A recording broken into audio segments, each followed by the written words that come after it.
Welcome back. Bienvenidos de vuelta.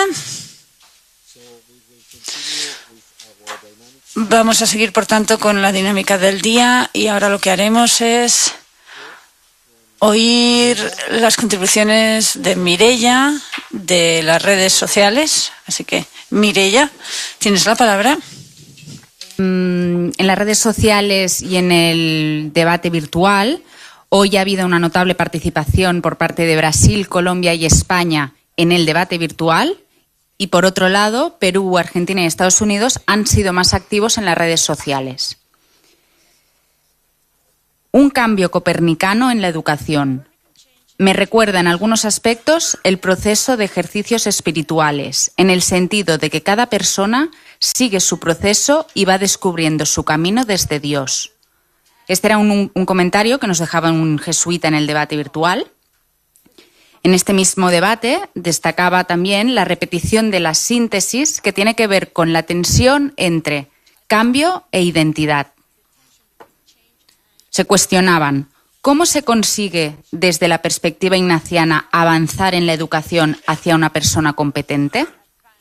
La respuesta a esta cuestión de algunos de los jesuitas ha sido: la pedagogía propuesta es más acorde con los valores ignacianos.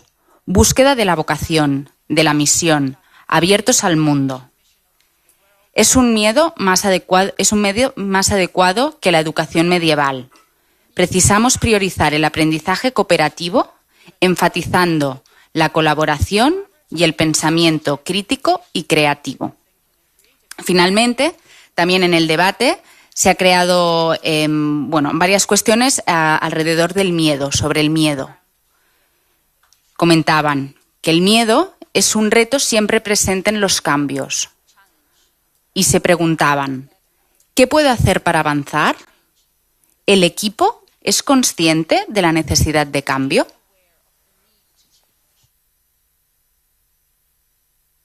Thank you, Mireia. Muchas gracias, Mireia. Ahora vamos a dejar que los reflectores intervengan. Jennifer Díaz de la India y Brian Flannery de Irlanda son los reflectores para el día de hoy. Así que, Jennifer, tienes la palabra. Quisiera empezar con una cita de Adam Essas. Tenemos que soñar otra manera de hacer las cosas, igual nuevas escuelas en edificios antiguos, etcétera. Así que hay un énfasis claro en la necesidad de cambio, lo que me lleva a la primera cuestión, la primera pregunta, que sería: ¿cómo hacemos las cosas en nuestras escuelas? ¿Podemos hacer las cosas de manera diferente, como cambiar los planes de estudios, las metodologías, etcétera, para formar hombres y mujeres competentes? Había reacciones de todo tipo, negativas. Por ejemplo, las enseñanzas carismáticas frente a las enseñanzas de Howard Gardner, algunos obstáculos que había que superar para conseguir que se dé el cambio. Por ejemplo, el miedo que genera el cambio, la transición de los estudiantes pasando del aprendizaje cooperativo o hacia el aprendizaje cooperativo enfrentado o en comparación con el de las clases magistrales. También el tema de la certificación de los resultados cuando los planes de estudio son diferentes o la metodología es nueva o diferente. La cuestión de por qué necesitamos cambio cuando los estudiantes obtienen buenos resultados académicos. Los retos, los impedimentos al cambio en términos de coste, de infraestructuras y también cómo es necesario formar a los líderes para poner en práctica el cambio. Estos son algunos de los aspectos negativos que se han mencionado y se han debatido. En cuanto a los positivos, hay ciertos aspectos comunes en todas las terminologías utilizadas. La pedagogía y la terminología pedagógica disponible. todo en base, por ejemplo, a la selección de contexto, la importancia de la diversidad metodológica a la hora de generar cambios, la importancia de definir y contextualizar los planes de estudios, la libertad para elegir el plan de estudios, la importancia del tiempo y el espacio también se ha resaltado a la hora de facilitar el cambio. Cómo la motivación es necesaria para el cambio, cómo es necesario trabajar duro para generar cambios en relación con la misión jesuita.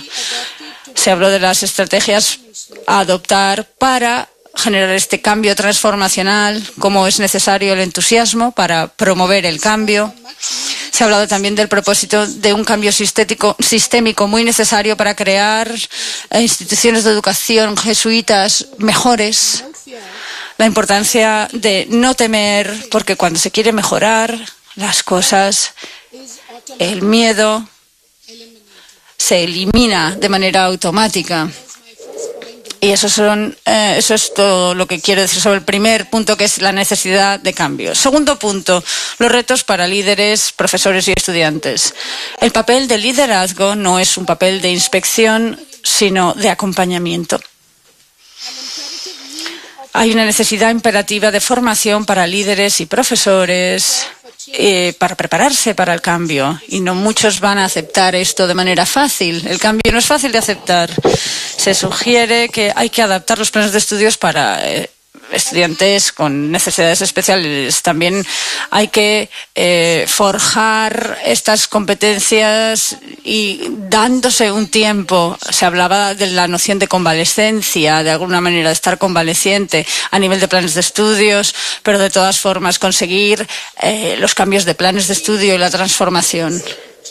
Y también se hablaba de cómo el cambio no tiene que producirse porque sí y sin más, sino porque hay una necesidad de mejorar. Y enfatizo este punto. Se trata al final de servir a la misión jesuita. Gracias.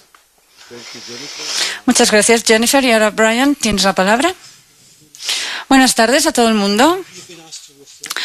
Nos han pedido que reflexionemos sobre el debate que se ha producido y comentar la dinámica de la experiencia. Y es lo que voy a hacer. Voy a comentar lo que he experimentado yo como alguien sentado ahí escuchando el debate. Me ha llamado mucho la atención la energía y la motivación, la emoción y la pasión con la que la gente debate. Hace un poco como ¡guau! Es maravilloso. Es un reto también, pero es genial. Hay mucha energía en la sala, mucha emoción. Y creo que es por dos motivos fundamentales.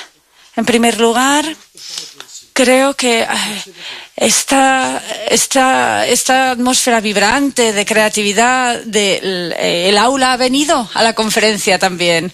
Y se nos recuerda de esta manera a los niños a los que tratamos de servir y el tipo de vida que queremos que tengan, vida abundante. Y hemos hablado de las experiencias y nos ha permitido aplicarlo de alguna manera a nuestros esfuerzos. Así que ha sido una sesión muy vibrante y eso me ha emocionado, me ha tocado mucho. Y también me ha conmovido el sentido heroico, que creo que es una cualidad ignaciana, un valor ignaciano. El valor heroico de pensar en grande, a gran escala, sobre la calidad, sobre el liderazgo. Es muy emocionante y impresiona un poco, pero desde luego he oído hablar mucho de esta invitación a soñar, a pensar en grande, a planificar a una escala que verdaderamente rompa moldes.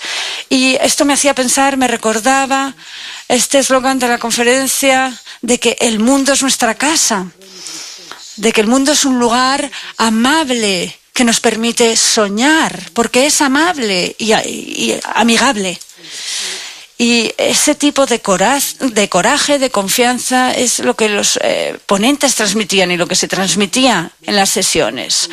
La idea de hacer los cambios que se sugerían en 3 años, desde luego, pensar que se puede pasar, como decía Monse, o que decía Monse, que queremos cambiar a lo grande en todo, eso evidentemente es bastante impresionante.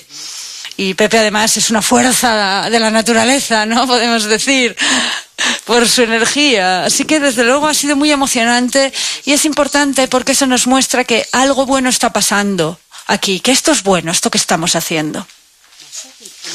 Y mi segundo comentario estaría más bien relacionado con la noción de qué es el éxito. Y volvemos a esta sensación, a estas dudas, porque aunque respondemos de manera muy positiva a todo lo que oímos, había muchas preguntas, por ejemplo, sobre sí, pero podía ver que la gente de alguna manera estaba pensando, pero cuando vuelva... O sea, cuando me pongo a pensar en mi colegio y los retos a los que me voy a tener que enfrentar, ya no lo veo tan claro. Y por tanto la gente estaba anticipando el tipo de resistencias y de voces antagonísticas a las que se iban a enfrentar. Y hablo yo igual un poco desde mi contexto de Australia, de Norteamérica, de Europa, un contexto determinado. Un contexto en el que la gente de manera natural se plantea ir a la universidad, y en estos momentos nuestros colegios les va muy bien y no necesitan cambios o no tienen sensación de que haya ninguna necesidad de cambiar. El status quo les va bien y nuestras escuelas les han dado muy buena educación que les ha permitido ir a universidad y tener carreras de mucho éxito. Luego, ¿por qué cambiar? Claro, esta cuestión del éxito ha salido de distintas maneras a lo largo de las sesiones. Incluso si quisiéramos juzgarnos a nosotros mismos por nuestros estándares actuales, cabría preguntarse, ¿nuestros alumnos ven el mundo con una sensación de maravilla? ¿Les maravilla el mundo, nuestros estudiantes? ¿Están mirando el mundo con esta actitud? Porque es el lugar donde vive Dios, el mundo. Tienen esta curiosidad, que es una curiosidad vital de aprender sobre personas, sobre lugares, sobre la vida. Son nuestros estudiantes, nuestros alumnos, gente que saborea en el sentido ignaciano las cosas. Y les mueve este sentido de servicio. Es eso lo que los motiva a lo largo de la vida y a la hora de tomar decisiones en su vida, de decidir qué estilo de vida y qué carrera van a seguir. Les afecta verdaderamente el tipo de educación que les estamos dando, incluso aquellos que tienen mucho éxito, de manera profunda. Igual la pregunta sería, es que tal vez estamos domesticándolos hasta cierto punto. Y los domesticamos para que se conformen con el sistema, para que aprovechen el sistema tal y como ellos lo entienden. Y al hacer eso, seguramente se hacen un flaco servicio y no consiguen todo lo que podrían. Gracias. Muchas gracias, Brian y Jennifer. Gracias a todos vosotros. Creo que tenemos material para la reflexión y con todas estas reflexiones vamos a poder seguir avanzando y profundizando. Esta es la idea. Eso es lo que tratamos de hacer. Así que, habiendo oído aquello sobre lo que los reflectores nos invitan a pensar, vamos a seguir avanzando. Resumiendo, Jennifer hablaba de la necesidad de cambio, de los retos para los líderes, profesores y alumnos, y Brian hablaba sobre la dinámica de grupo y cuál es nuestra noción de éxito verdaderamente. Así que ahora, una vez más, os voy a invitar a, primero, pasar un minuto en silencio centrados en dos de estos aspectos que han mencionado. En el caso de Jennifer, insisto, sería la necesidad de cambio, y en el caso de Brian, ¿cuál es nuestra noción, nuestro concepto de éxito? Así que pensemos en esas dos cuestiones y luego abriremos el debate a todo el mundo. Y la invitación sería que nos centremos en estos dos elementos, fundamentalmente en estas dos cuestiones, y que podamos verdaderamente hablar de estos dos temas. Como veis, la metodología trata de ayudarnos a centrarnos, a racionalizar un poco en qué nos vamos a centrar para poder seguir avanzando. Así que un minuto para pensar, reflexionar sobre lo que opináis, lo que veis que sería una respuesta a esta invitación de pensar en las cuestiones de la necesidad del cambio y cuál es nuestro concepto del éxito.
Let's now open the floor for... Vamos a entrar en un debate ahora de la manera habitual. Como Javier explicaba al principio, simplemente tened en cuenta que tenemos que acabar esta primera sección a las 15:45, o sea que tenemos más o menos media hora para el debate. Tenemos aquí 1, 2, 3 y 4. Y 5 y 6 por ahí atrás.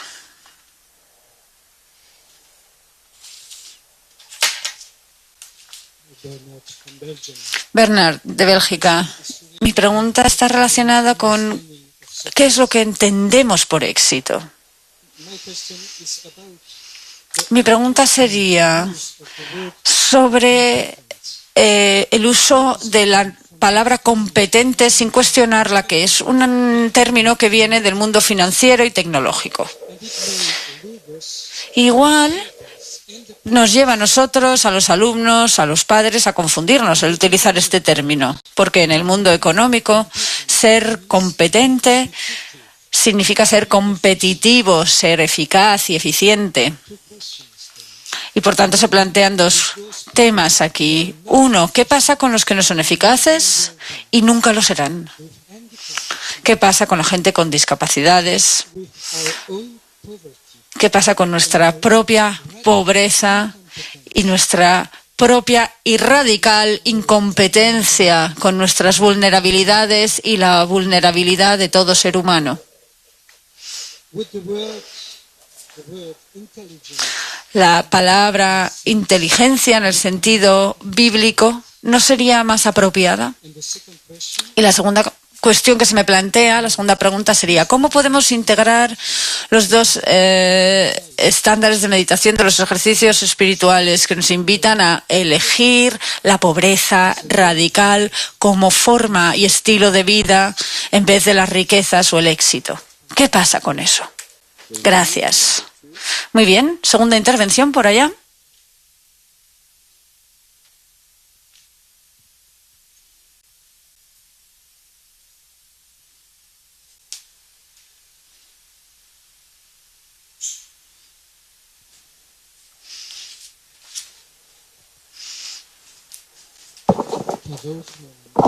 Pablo, de Cracovia, Polonia.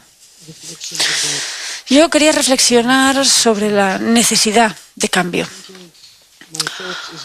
Y estaba pensando en el proceso de toma, por así decirlo, de la escuela pública, porque en Polonia tenemos un problema demográfico, el número de estudiantes, de alumnos está disminuyendo, y en la escuela pública les faltan alumnos, van a cerrar, se están reduciendo los claustros de profesores, la gente se está quedando sin trabajo. Y si vas a la comunidad local y hablas de cambios, temen perder el puesto de trabajo y también temen tener que estar bajo la dirección de una orden religiosa. O sea que los miedos son múltiples y diversos. No quieren estar conectados estrechamente con la Iglesia, pero no pueden elegir tampoco, no les queda otra, no hay más remedio si quieren sobrevivir, si quieren que no cierre el colegio del todo. Y por tanto, se ha generado un debate público entre distintos candidatos que pudieran dirigir las escuelas y la gente nos eligió a nosotros, a los jesuitas. Les hemos parecido la institución más creíble a la hora de ocuparse de los colegios y por tanto al cabo de 2 años pasando de 37 estudiantes a 330 por ejemplo en la escuela, ahora la gente tiene cierta sensación de que todo ha sido un éxito, pero claro, el éxito era llenar el colegio. Y ahora que lo hemos hecho, tenemos que buscar otro objetivo. Y creo que el reto es cómo liderar, cómo ser líderes y cómo organizar a los profesores y a la gente dándoles un buen liderazgo. Y por tanto, creo que esto tiene mucho que ver con el proceso de Sherman y de manera modesta, escuchando todo lo que se dice, se trata de dar opciones a la gente, más que decirles qué es lo que tienen que hacer. Y si hacemos eso, podemos ver que tendremos éxito con los objetivos a corto, medio y largo plazo. ¿De acuerdo? Más allá de llenar el colegio de nuevo. Muchas gracias, Pavel. Tercera intervención. Caturla, Barcelona. Yo insistiría sobre la necesidad en el cambio, que decíamos, de los dos temas que proponías. Aquí ha quedado muy claro que el cambio se justifica por que estamos frente a alumnos diferentes. Los alumnos han cambiado y por lo tanto nosotros no podemos proceder de la misma forma que hacíamos hace 20 años. Pero yo creo que también el cambio se justifica porque hemos integrado o deberíamos integrar una nueva dimensión, que es la dimensión del saber hacer. Nosotros el saber lo hemos trabajado bastante bien, pero el saber hacer, es decir, el mundo de las competencias, yo creo que eso también implica una nueva forma de trabajar en el aula y eso también nos obliga a introducir el cambio. Cuando hablamos de cambio siempre nos referimos al cambio metodológico, pero hay una cuestión importante, que el cambio metodológico tiene que ver con el cómo enseñamos, cómo esperamos que los alumnos aprendan, pero hay una parte importante también que es el qué enseñamos. Y ese es un debate sobre el que existe bastante menos literatura, que sobre el cómo, sobre las metodologías. ¿Qué tiene sentido enseñar? Diré lo del siglo XXI, que sé que hay alguien que le molesta hablar del siglo XXI, pero bueno, llevamos ya una sexta parte del siglo XXI ya prácticamente consumida. Pero ¿qué tiene sentido enseñar? Ese me parece que es un debate importante. Pues esta mañana se han dicho cosas muy interesantes sobre que si queremos utilizar nuevas metodologías es imprescindible organizar una formación de profesores que ha de ser una formación para la acción. Es decir, lo que no tiene sentido es a un grupo de profesores darles una conferencia larguísima sobre en qué consiste el aprendizaje cooperativo. Es decir, las metodologías que hay que utilizar en la formación de esos profesores son precisamente las metodologías que intentamos implantar con los alumnos. Es la única manera de que los profesores comprendan, entiendan, hagan suyos esas metodologías. Y luego simplemente otra cosa, para que no me llame la atención, José Alberto, que es que si vamos hacia unas nuevas metodologías que van a ser más activas, y yo volveré a insistir en una cosa que ya dije ayer, pero me parece que la preelección y la repetición son muy necesarias. Es decir, creo que son dos prácticas que nacen de la pedagogía ignaciana, nacen de la Ratio Studiorum, que si vamos hacia metodologías más activas, el papel del profesor son dos aspectos muy importantes en el papel del profesor. Hacer una buena preelección, motivando a los alumnos, garantizando que existen los conceptos inclusores para que tenga sentido la nueva información, explicando cómo van a ser evaluados, que en definitiva es semejante a explicar qué pretendemos, ¿no? Es decir, cuáles son nuestros objetivos. Eso es la preelección. Y de la repetición, y con eso acabo, te lo prometo, me parece muy interesante la idea que nos ha explicado Montserrat del Pozo. Tiempo. Pues ya está, ¿no? Hacer repeticiones utilizando diferentes inteligencias. Eso me ha parecido muy interesante, Lo subrayo y acabo. Thank you. Thank you. Muchas gracias. Cuarta intervención por allá, por favor.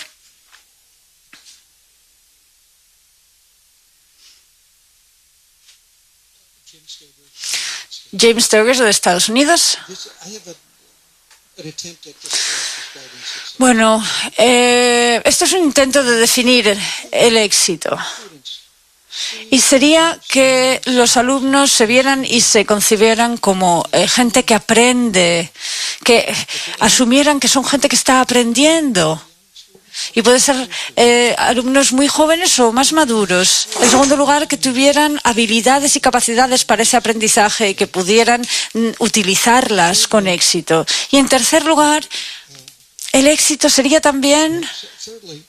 En tercer lugar, el éxito sería que entendieran que todo esto tiene sentido, hay un propósito, que su aprendizaje y sus capacidades para el aprendizaje tienen sentido, que puede ser un sentido en relación a otros, en servicio a otros, que hay un propósito en todo este aprendizaje, ¿no? Y esto también, evidentemente, confiere mayor valor y también que vieran que esto es parte de ser un ser humano, que ser alguien que aprende y utilizar su aprendizaje en beneficio de otros es ser humano, a fin de cuentas. Y por fin, que el aprendizaje es un regalo que tenemos los seres humanos y que como regalo tiene un componente de libertad y de invitación y que tiene una componente espiritual también. Todo esto es parte de lo que sería el éxito de un alumno. Muchas gracias, Jim. Quinta intervención por allá.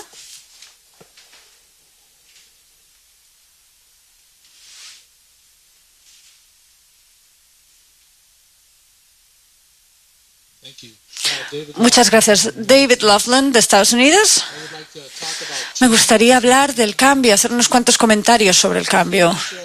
Me interesa muchísimo profundizar más sobre estos temas que hemos oído hablar de la participación de los padres en el proceso.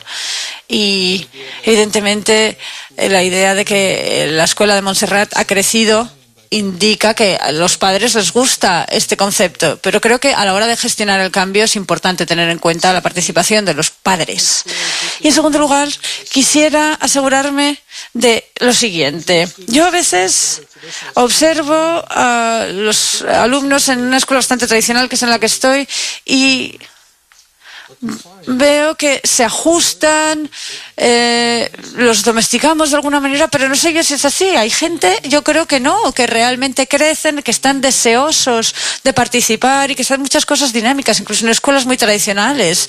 Así que mi reacción sería, no sé, decir que hay una parte colorista del cambio que a veces se da y a veces no, y a veces no la veo en mi escuela y a veces sí. Luego, muchas escuelas independientes en Estados Unidos, había un artículo que decía ¿por qué deben cambiar las escuelas? Y otro aspecto en lo que me hacía pensar todo lo que decíamos hoy, creo que se puede conseguir es, y hablando de este artículo, es que se decía que las escuelas tienen que cambiar no porque los claustros de profesores ya no valgan o porque sean gente que no lo hace bien o sean gente abierta al cambio, sino que sobre todo el cambio, gran parte de nuestra responsabilidad es que una generación más joven se ponga a la altura y a la velocidad de qué es lo que está cambiando, que tengan un contexto adecuado para integrarse en un mundo que cambia muy rápidamente.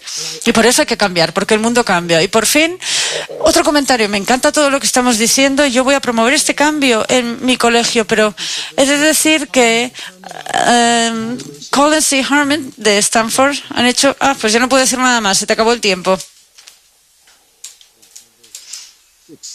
Número 6. Bien, del éxito. Nosotros hemos hecho una reflexión que es, si un niño, una niña de 3 años ha entrado este septiembre en una escuela de las nuestras, la vamos a poner esta persona en sociedad alrededor del año 2030. ¿Qué mundo va a encontrar en el 2030? La verdad, sinceramente, no tenemos ni idea. Pero lo que sí sabemos es que el principal peligro es que no sea caso que la estemos formando para el 2003 y que cuando salga en el 2030 se encuentre un gap de 27 años y entonces nos diga, ustedes me mintieron, me prepararon para un mundo que no existe. A esto nosotros incluso le hemos puesto un cierto nombre, una etiqueta, le llamamos fracaso vital. Empezamos a tener alumnos que acaban con notas brillantes en la universidad y que no saben desenvolverse como ciudadanos en este siglo XXI, porque las cosas han cambiado muy rápidas. Y ellos se imaginaban que acabarían en la universidad, encontrarían un trabajo al lado de casa, se casarían con una chica bonita y simpática, les pagarían un sueldo altísimo y su vida quedaría resuelta. Pero el mundo que se van a encontrar no es este. Hablamos a veces de que tenemos alumnos exitosos, pero no hablamos muchas veces porque quedan como oscurecidos de aquellos alumnos que no logran salirse porque no les hemos dado las habilidades y las competencias necesarias para el siglo que les va a tocar estar. Entonces, esta también es una reflexión importante referente al éxito y a la responsabilidad que tenemos hoy de estar ya pensando en ¿cómo les formamos con la mente abierta? ¿Cómo les formamos habiendo cambiado para el mundo que se van a ellos encontrar? Thank you, Javier. Muchas gracias, Javier. Esta era la primera vuelta. Y antes de empezar la segunda vuelta, sugeriría que tal vez, porque estamos hablando de cómo podemos verdaderamente evaluar, indicar cuándo tenemos éxito o qué tipo de cambio hay que realizar, qué tipo de metodologías, de escuelas, etcétera. Y claro, ahí hay un elemento de discernimiento claramente. Pues yo diría que a veces la gente se basa en la idea de que necesitamos un test de ignición, por así decirlo, para todo lo que nos planteemos hacer. Y ese test es como esa metodología, esa comprensión de qué es la escuela o de cómo organizamos la escuela sirve a nuestra misión. Ese sería el test un poco en términos ignacianos. Cómo esto nos va a ayudar a formar hombres y mujeres con otros y para otros. Cómo contribuye esto a esa noción ignaciana de fe, de justicia y de cuidar a otros y al entorno. Y evidentemente todo lo que hagamos implica que apliquemos ese test de alguna manera ignaciano. Así que pasemos ahora a una segunda vuelta. Aquí tengo 1, 2, 3, 4, 5 y 6 y 7 intervenciones. La primera está por acá. Por acá. Francis Swami, de India. Me gustaría considerar el concepto de éxito en el contexto de la excelencia jesuítica. Para mí, podemos juzgar el éxito de una persona de la siguiente manera, al ver hasta qué punto la persona ha materializado su propio potencial, de sus propias capacidades. En la medida en la que la persona siga desarrollándose, progresando, realizándose, para mí eso es el éxito. El éxito no significa que sea el primero en todo.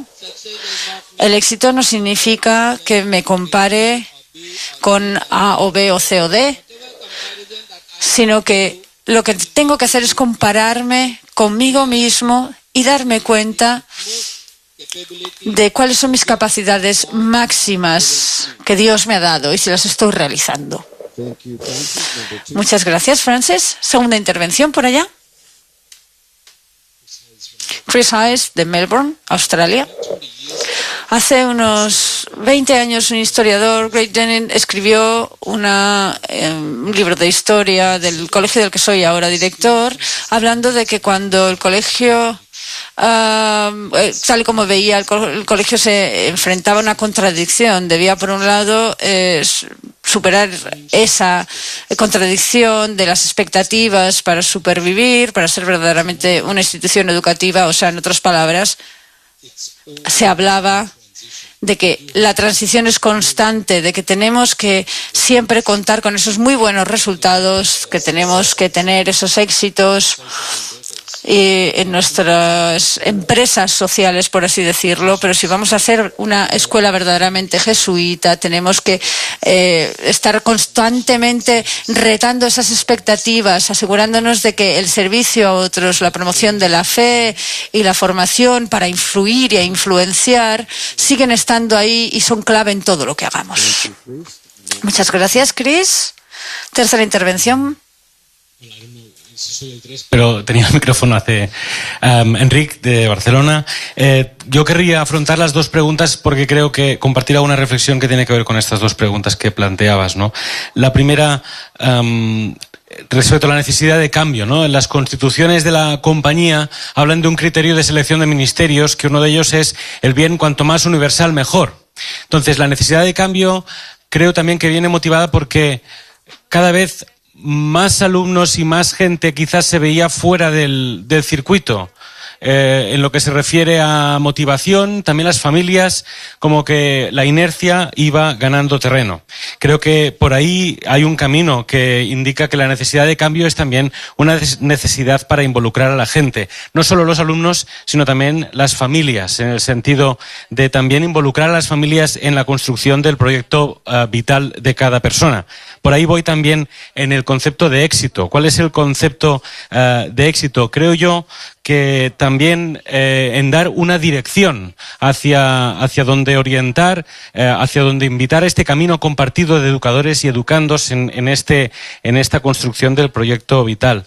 La espiritualidad ignaciana, creo yo, que también es una espiritualidad orientada a la elección, y ahí no podemos también perder este punto de vista. Quizás en nuestro éxito, un factor crítico de éxito podría ser la importancia que tiene la reflexión en lo que es integrar la propia existencia en lo que uno aprende. Y quizás también, ya para terminar, pues que una posible mirada de futuro es la conexión, no perder la conexión entre la espiritualidad ignaciana y la pedagogía ignaciana en la construcción y en el avanzar hacia el futuro. Thank you.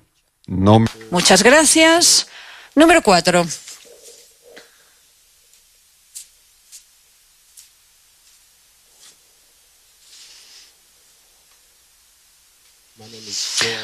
Me llamo Joe Hermoso de Zimbabue y querría hacer 2 comentarios sobre los 2 puntos que se planteaban. Ayer nos estuvimos centrando mucho en alumnos, en la necesidad de cambiar, y ahora me alegra ver que estamos centrándonos en los profesores también. Pero creo que nos quedan los jesuitas. Los jesuitas también creo que somos notoriamente de los que nos resistimos al cambio muchas veces. Tenemos que reflexionar sobre esto y retar un poco la formación que tenemos para estar más dispuestos a cambiar. Número 1. Y número 2, hablando sobre el éxito, yo desde ayer he estado ahí luchando con el tema, porque en Zimbabue tenemos colegios de los más pobres del país, y quería un poco reconciliar todo lo que oía con esa realidad, y cualquier definición que me den sobre éxito, pienso, la puedo aplicar a mis pobres en el sentido literal, escuelas que no tenemos streaming ni Facebook ni nada, pero tengo que volver y darles feedback y contarles qué hemos estado haciendo. ¿Y qué vamos a hacer? ¿Cómo me voy a sentir cómodo hablando de ellos? ¿Qué les voy a contar? ¿No? Las conclusiones, las decisiones a las que lleguemos aquí, definiendo el éxito, ¿cómo las puedo aplicar a ellos? Pensando en las escuelas tan pobres que también llevamos como jesuitas y que pertenecen a la misma casa, que es el mundo, ¿no? Muchas gracias, Joe. Ed Fassett, de Estados Unidos. Yo lo que me preguntaba era si el éxito es lo que Ignacio nos invita a hacer, que es a salvar almas. Igual nuestro éxito se mide en las almas que salvemos, y por tanto me preguntaba si tal vez, si hablamos de competencias, no debiéramos pensar en las competencias como una manera de considerar los planes de estudios para crear nuevos planes de estudios más liberales que den a los alumnos la capacidad de ser libres, en el sentido de las artes liberales, darles una libertad, una capacidad para tomar las decisiones que quieran tomar, si es de lo que estamos hablando. Para el año 2030, si es de lo que hablamos. Y si hablamos de competencias, por tanto, la cuestión que se plantea es ¿qué hace a la persona libre? ¿Qué competencias les damos ahora para que sean libres en el futuro? Y creo que los 2 estándares realmente tienen mucho que ver con la libertad. La clave de la meditación es la libertad, y creo que nuestros planes de estudios al final de lo que van es de la libertad. Serán nuestros alumnos libres cuando se vayan para tomar las decisiones adecuadas de cara al futuro. Muy bien. 5ª intervención. Quiero compartir Bernard Brest de Manila, en Filipinas. Lo que yo quería compartir es lo siguiente. Creo que el éxito definido por una persona joven es cambios y desarrollo mental, y trabajo con mucha gente con mucho talento en matemáticas, en ciencias, y por ejemplo, yo le enseñaba a una chica muy inteligente, y cuando hablaba con ella, ella me decía que su objetivo en la vida era ser la mejor astrofísica del mundo. Y hasta cierto punto lo ha conseguido, ha hecho un doctorado en Princeton, ha liderado un equipo que fueron los primeros en validar las teorías sobre la relatividad de Einstein, etcétera, etcétera. Y la veo por ahí en los periódicos, etcétera. Esa es una definición de éxito, pero ella ahora ha vuelto a Filipinas y dice, bueno, he hecho todo esto, he conseguido todas estas cosas, ¿ahora qué puedo hacer para ayudar al país? Y trabajo con ella en eso. Hemos tratado de encontrar un sitio donde pueda ayudar a la gente, no tanto como astrofísica, sino utilizar su talento de otras maneras. Ahora, luego el éxito puede cambiar. La definición de éxito es variable. También esto me hace pensar en un joven que primero decidió que iba a ser un gran empresario y ha llegado a lo más alto a nivel de ejecutivo en Unilever, y después de 7 años trabajando ahí se sentó con un amigo y dijo, ¿sabes? Cuando estábamos en el instituto decidimos que un día nos preguntaríamos qué podemos hacer por los pobres, así que los dos dejaron los trabajos y han fundado una empresa social, una ONG genial. Así que creo que tenemos que acompañar a la gente fundamentalmente, eso es lo mejor que podemos hacer, y ser pacientes en lo que a la definición de éxito se refiere, porque la definición de éxito puede a lo largo de la vida ir variando, y de hecho el éxito de esta astrofísica o este chico en los negocios es lo que han podido luego utilizar para marcar la diferencia para con los pobres y la gente que lo necesita. Gracias, Ben. Siguiente intervención.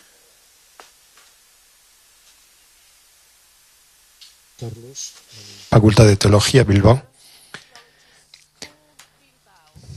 Haciéndome eco de lo que José Alberto Mesa decía esta mañana, creo que es tiempo de aplicar discernimiento, movimiento de espíritus.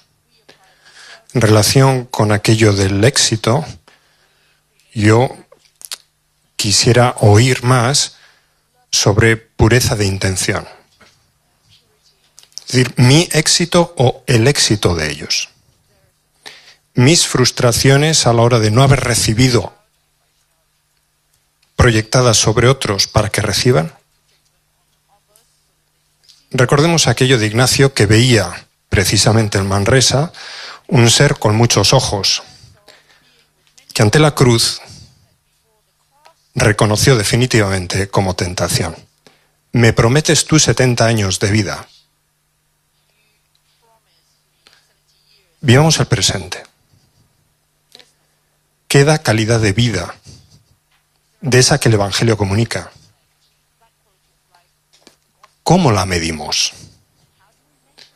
Es decir, el success, el éxito, ¿cómo se puede medir a largo término si no sabemos medirlo ya, aquí y ahora?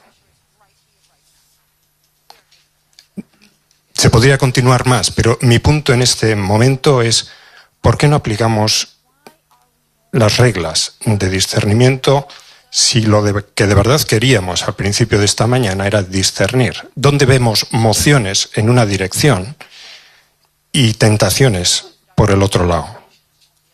Gracias. Thank you, Carlos. Muchas gracias, Carlos.